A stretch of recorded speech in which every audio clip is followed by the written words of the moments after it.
Hello बच्चों, कैसे हो? आइए और 40 क्वेश्चनों का एक सेट करते हैं। इम्पोर्टेंट है। देखिए, पहला क्वेश्चन, ये स्टेटमेंट दी होगी इस टाइप की।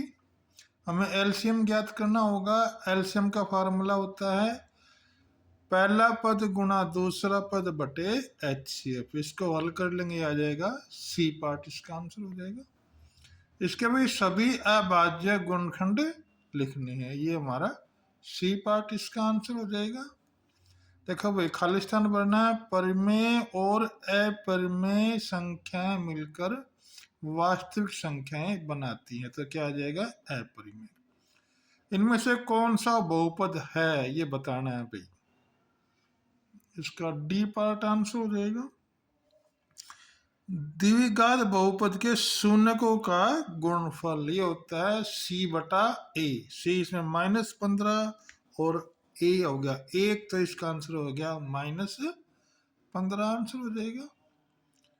इसमें वे इसके शून्यक ज्ञात करने हैं। इसके बराबर 0 रख लेते हैं, तो x के 2 बराबर 3 और x बराबर हो जाएगा वर्गमूल 3 और घटा वर्गमूल 3, यानी डी पार्ट इसका आंसर हो जाएगा। ये समीकरण दी हुई है, ये स्थिति कब पैदा होती है भाई, इनमें से बतानी है। तो ये सी भाग आंसर होगा। अद्वितीय हल के लिए ये एक स्थिति होती है। 8वां क्वेश्चन है,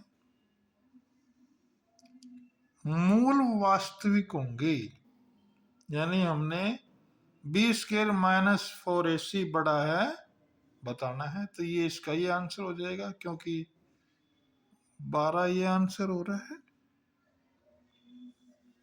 9वां क्वेश्चन देखिए, के का मान ज्ञात करने के लिए दो मूल बराबर हो। जब मूल बराबर तो क्या होता है? बी स्क्वायर -4ac बराबर 0 के होता है, तो हमारा 9th क्वेश्चन में बी भाग आंसर हो जाएगा जमा घटा 6। प्रश्न नंबर 10 में क्या है? इसका सारांतर ज्ञात करना है। ये A1 है, ये A2 है। A2 में से A1 घटा देंगे, आ जाएगा 1.1। किसी एपी का तीसरा पद 4 है और 9वां पद घटा 8 है, तो इसका सारांतर ज्ञात करना है। इसका सारांतर आ जाएगा -2, हल कर लेंगे। ऐसे क्वेश्चन नंबर 12, इसमें 8वां पद ज्ञात करना है, यानी an का फार्मूला लगाना है। an बराबर a जमा n घटा 1 गुणा d। ये क्वेश्चन नंबर 13 है, इसमें 17वां पद ज्ञात करना है, यानी an का ही फार्मूला लगाना है। इसका आंसर आ जाएगा b 82। ये दो त्रिभुजों का क्षेत्रफल दे रखा है, उसकी भुजाओं का अनुपात यानी इनका वर्गमूल ज्ञात करना है, तो इसका हो जाएगा वर्गमूल 5, इसका हो जाएगा वर्गमूल 3। ये इसका आंसर हो जाएगा। 15 क्वेश्चन में बताना है भाई, ये समरूप नहीं है, ये समरूप है, ये भी समरूप है, क्योंकि इनके अनुपात भुजाओं के बराबर है। इसमें कोण ये बराबर है।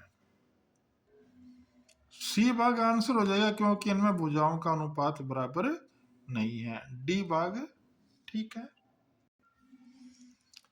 भुजाओं का अनुपात दे रखा है, तो क्षेत्रफल में क्या करना है? उनका वर्ग कर देना। 2 का वर्ग 4 आ गया और 5 का वर्ग 25, ये आंसर हो जाएगा। ये समकोण त्रिभुज में ए 30 डिग्री है, ए भी 10 है, तो BC का मान हो जाएगा 5। इसमें भी मध्य बिंदु ज्ञात करने हैं, इसके निर्देशांक ज्ञात करने हैं, यानी इन दोनों को जोड़कर 2 से भाग, तो इसका बी भाग आंसर हो जाएगा। बीच की दूरी निकालनी है भाई ए और बी की, यानी कि डिस्टेंस का फार्मूला, बीच की दूरी का फार्मूला लगा देंगे, इसको हल कर लेंगे, आ जाएगा डी पार्ट। इसमें भी बीच की दूरी यानी P और Q के बीच की दूरी ज्ञात करनी है, ये आ जाएगा बी पार्ट, इसका आंसर हो जाएगा। प्रश्न नंबर 21, इसका हमने निकालना है केंद्र में x का निर्देशांक, यानी x को जोड़ लेंगे, फिर 3 से भाग दे देंगे, वो आ जाएगा 1।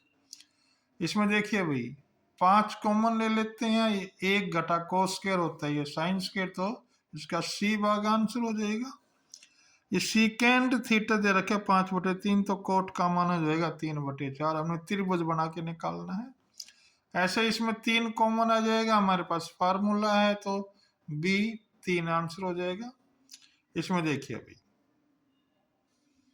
ये हमारे पास साइन स्क्वायर 55 को कोस में बदल लेंगे तो कोस 35 आ जाएगा, तो कोस स्क्वायर 35 जमा साइन स्क्वायर 35 बराबर 1, यानी डी भाग इसका आंसर हो जाएगा। ये प्रश्न नंबर 26 देखिए, मीनार खड़ी है, 20 मीटर बिंदु है, उसका उन्नयन कोण 60, तो मीनार की ऊंचाई ज्ञात करनी आ जाएगी 20 वर्गमूल 3। किसी वर्त की स्पर्श रेखा उसे एक बिंदु पर स्पर्श करती है, यानी एक आंसर आ जाएगा।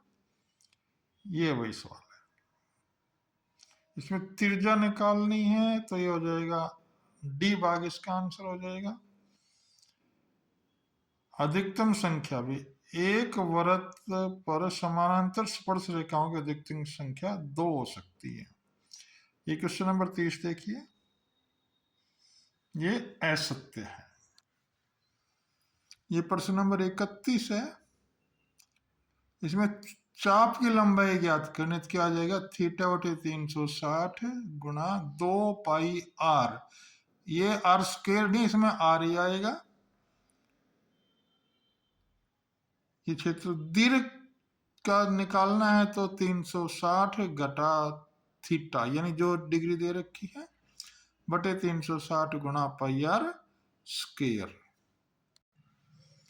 प्रश्न नंबर 33 में हो जाएगा 90 डिग्री, वर्त के किसी बिंदु पर स्पर्श रेखा बिंदु से जाने वाली त्रिज्या के बीच कितना कोण बनता है, 90 डिग्री। ये देखिए भाई 34वां क्वेश्चन, ये माप दे रखा है 3 मीटर किनारे वाले कितने घन काटे जा सकेंगे, यानी इन सब की गुणा करके 3 का घन 3 3 होती है 27, 27 से इसको भाग दे देंगे, ये काट के आ जाएगा 72, इसका आंसर हो जाएगा। ये देखो भाई, इसका वक्र पृष्ठीय क्षेत्रफल ज्ञात करना है, अर्धगोला है तो आधा हो जाएगा 2 पाई आर स्क्वायर, ये फार्मूला हो जाएगा। 36 में घनाभ के आयतन का फार्मूला लगा देंगे, इन तीनों की गुणा कर देंगे, ये आंसर हो जाएगा। इसका माध्य से अधिक, यानी पहले हम इसका माध्य निकालेंगे और फिर उससे ऊपर, यानी इसका माध्य दे रखा है 25, तो इनमें से 25 से ऊपर कितनी संख्याएं हैं, ये 1 2 3 4, तो 4 आंसर हो जाएगा। इसमें देखिए बहुलक वर्ग ज्ञात करना, यानी जिसकी फ्रीक्वेंसी बारंबारता सबसे अधिक है, इनमें से देखिए ये 8 है, 3 और 5, ये आंसर हो जाएगा। और देखिए भाई, दो पासों को एक साथ फेंका जाता है, दोनों पासों में संख्याओं का योग 10 होने की अधिकतम प्रायिकता क्या होगी, प्रायिकता ज्ञात करनी है तो 1/12। अब देखिए ये एक पासा 7 आने की प्रायिकता, यानी पासे में 7 होता है, नहीं तो इसका आंसर हो जाएगा 0। इस प्रकार ये 40 क्वेश्चन पूरे हुए, करिए, आपके एग्जाम में आ सकते हैं इनमें से।